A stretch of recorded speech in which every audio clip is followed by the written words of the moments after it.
this big monkey saw me with it. And so I felt him out of the corner of my eye, just following me. He was following me along, just in the bushes, just creeping along. I seen him stalking me. He was stalking me. Then, at the right moment, the monkey jumped out of the bushes and went, "Blah!"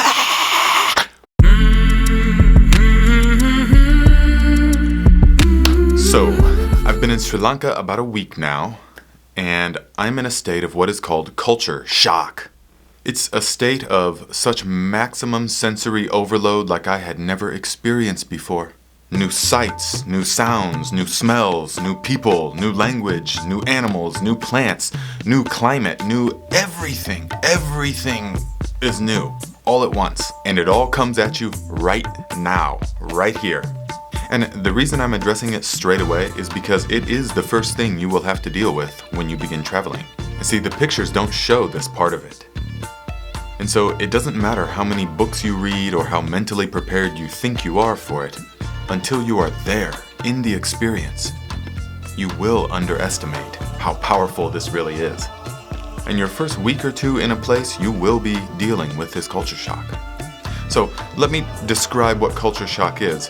And towards the end of the video, I will show you the number one thing people have asked throughout the years. So let's dive in. Now, some of you might say, but Nate, what is culture shock? The dictionary defines it as the feeling of disorientation experienced by someone who is suddenly subjected to an unfamiliar culture, way of life, or set of attitudes. Disorientation. Okay, so there's the dictionary's definition of it, and it's very true, but I want to give you a more in-depth taste. So, here we go. Let's examine the factors. Number 1, climate. So the first thing I noticed when I stepped off the plane in Sri Lanka is, of course, the climate. It's right in your face as something you have to immediately deal with. Yeah, so I'm coming to you live here from Sri Lanka. Oh my God, where it is really, really hot. I mean, it is really hot.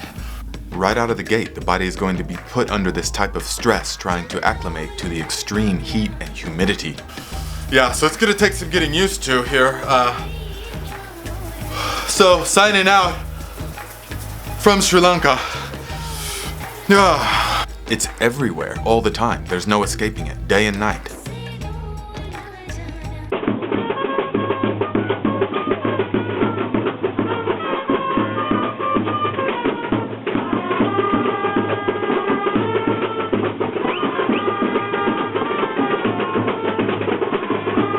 Sound. When people are constantly talking all around you, yet you cannot understand any of it, it's quite shocking to the system.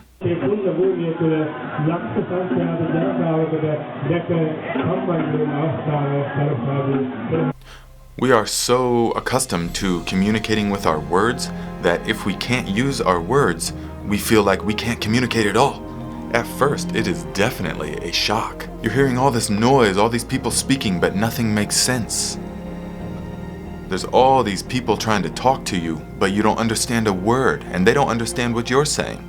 Now, I could do a whole video just on the perceived language barrier, but this is more just about the sounds. Just the sound of people speaking in a different language that you can't understand is shocking at first. So one of the things that surprised me with how powerful it is to the mind is the smells. Normally, in our daily lives at home, the way in which we are relating to our environment through smells is largely unconscious. And it is only when we catch the scent of something that smells pleasant or repulsive that we even realize we are smelling anything. But there are always smells present. It's just that we assimilate these smells into the way we receive and interpret our environment. Have you ever been into someone's house and got a really strong whiff of cat litter? And been like, so, you got some cats, do ya? And they're like, yeah, how'd you know? 'Cause I smelled it the second you opened the door. And then they're like, really? I don't smell anything. Well, that's because they've assimilated the smell into what they perceive their environment to be. So to them, there is no smell. So there's the attraction of the mind to a pleasant smell and the repulsion of the mind to an unpleasant smell. But what happens to the mind when there's an unknown smell? What's that smell? No, seriously. Wait, what does that smell like? What is that smell? I can't place it. See, the mind has to know what the smell is. It has to be able to place it and categorize it, and then use that smell to interpret its environment. Especially if you're someone like me with a very powerful sense of smell. If the mind can't place the smell, it's searching, it's agitated a bit. What is that smell? I can't figure it out, I can't place it. Now, when you're traveling, especially to a place like Sri Lanka, you will be bombarded with new and unknown smells. There's incense everywhere, all around the houses, temples, stores. Everyone is constantly burning incense, which is a very pleasant, beautiful smell, so you're drawn this way. There's spices and food. They cook with so many spices that are wonderfully aromatic. But at that time, I had no experience with these spices, so my mind was, what is that smell? What's that smell? I can't place it. Then in the cities, there's the smell of diesel.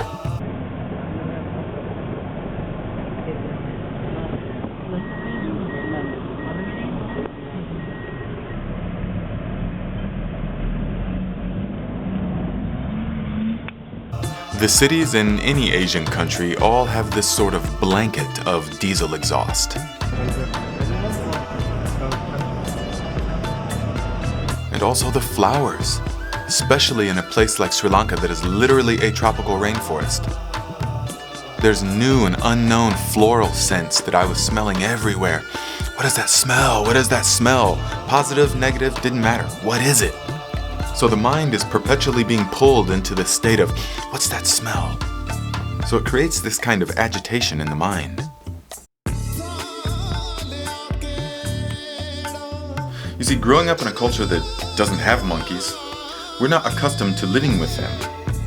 And it is very much so living with the monkeys. My only experience with monkeys was as a child watching that terrifying documentary, The Wizard of Oz, with the flying monkeys. You know the ones I'm talking about. They creeped you out just like they did me. So these monkeys are very much similar. They're always just hanging out in the trees. They're watching you, waiting for the opportune moment when you absent-mindedly set down your food. Then they swoop down from the trees and grab it and jump back up into the tree, and you're not getting it back. Whatever it is, it's no longer yours. At this temple we went to, I was carrying a banana to eat when this big monkey saw me with it. And so I felt him out of the corner of my eye, just following me. He was following me along, just in the bushes, just creeping along. I seen him stalking me. He was stalking me. Then, at the right moment, the monkey jumped out of the bushes and went, "Bah!" It startled me so much, and I went, "Bah!" And I dropped the banana. It grabbed the banana, jumped back up into the trees. It was a tactic. It knew exactly what it was doing to get the banana.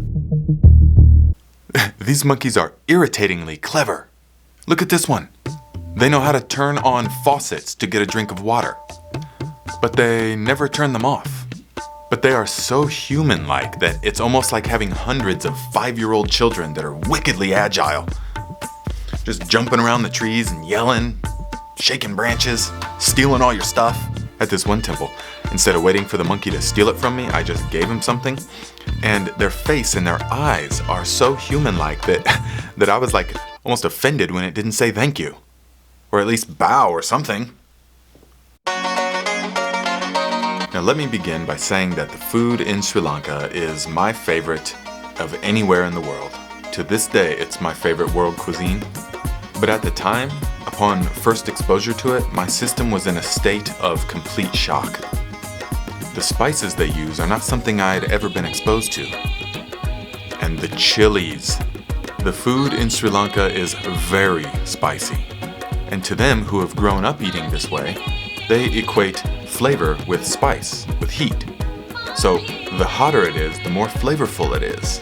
But to me, in my first couple of weeks there, It was all just insanely spicy. I'd be eating, and my ears are ringing, my nose is running, my eyes are watering, and my lips are burning,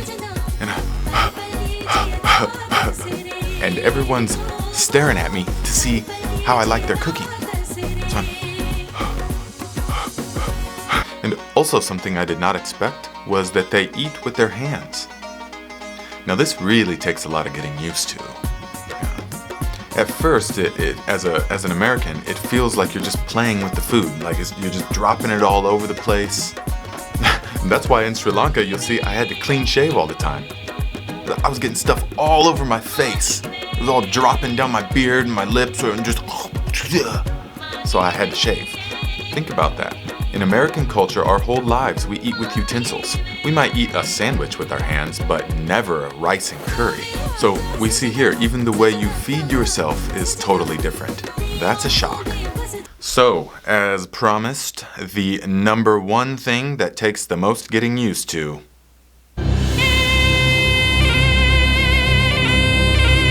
Day 1. I arrive and already ate something that didn't agree with my stomach. So I ask, toilet? Toilet? Huh? Where's the toilet? Yes. Yes. And they take me to a room that contains this thing.